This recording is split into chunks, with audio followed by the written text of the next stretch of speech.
Hello, welcome to Empowering SMEs, our weekly update from ESS Small Business.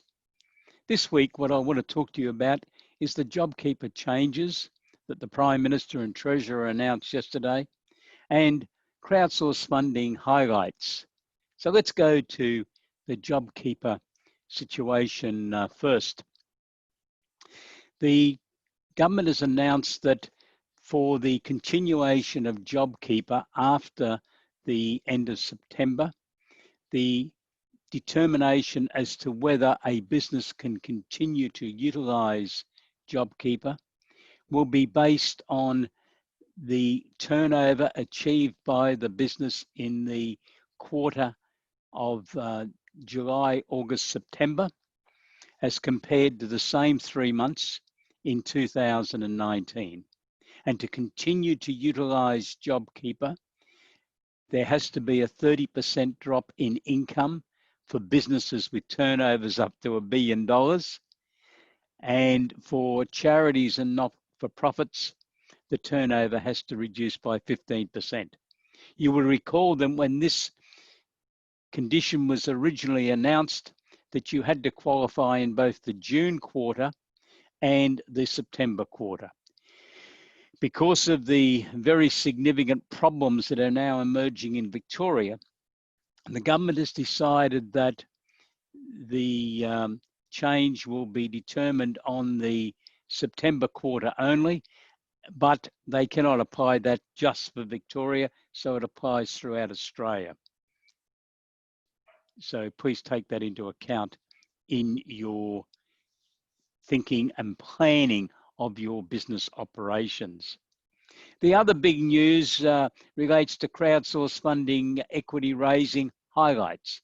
This week, we had Anna Gunther, the director of Pledge Me, a crowdsource funding equity raising intermediary, as a keynote speaker in our webinar for small business and medium-sized enterprises. Anna indicated that she had prepared some highlights of the crowdsource funding industry so far. Her company has raised over $50 million for companies in both New Zealand and Australia from crowdsource funding equity raising.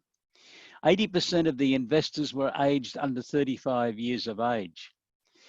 There's been some spectacular raises, $1 million capital raised in 10 minutes, $500,000 in capital raised in 30 minutes. Anna indicated that the worldwide expectation from crowdsource funding equity raising is that by 2025, the amount of capital to be raised will exceed $300 billion. It's a lot of money.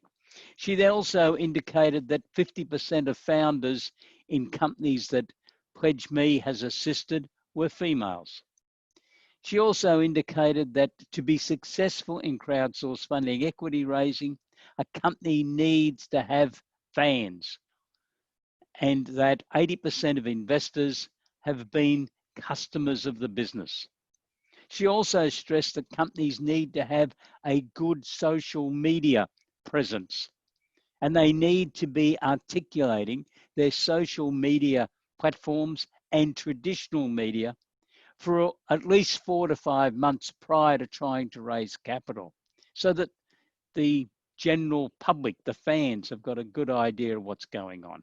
So I hope you find that interesting. And if you want to talk to us on any aspect of crowdsource funding equity raising, please give me a ring, 1-800-232-088, and I'll be happy to talk to you.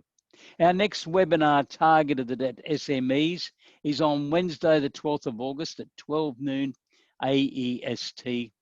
Priscilla B. Smith, the Director of Cloud9 Associates in Brisbane, will talk about the assistance that an accountant can give to small businesses and medium-sized enterprises to help you formulate your strategies for what will be a very difficult year in 2020-21. And I'll be talking to you about enterprise mentoring workshops and how this can assist your leadership team to hone their skills on a range of business activities beyond their specific skill that they've currently got. Because a leadership team's got to be able to look across the total business picture if they're going to be able to contribute in a worthwhile manner.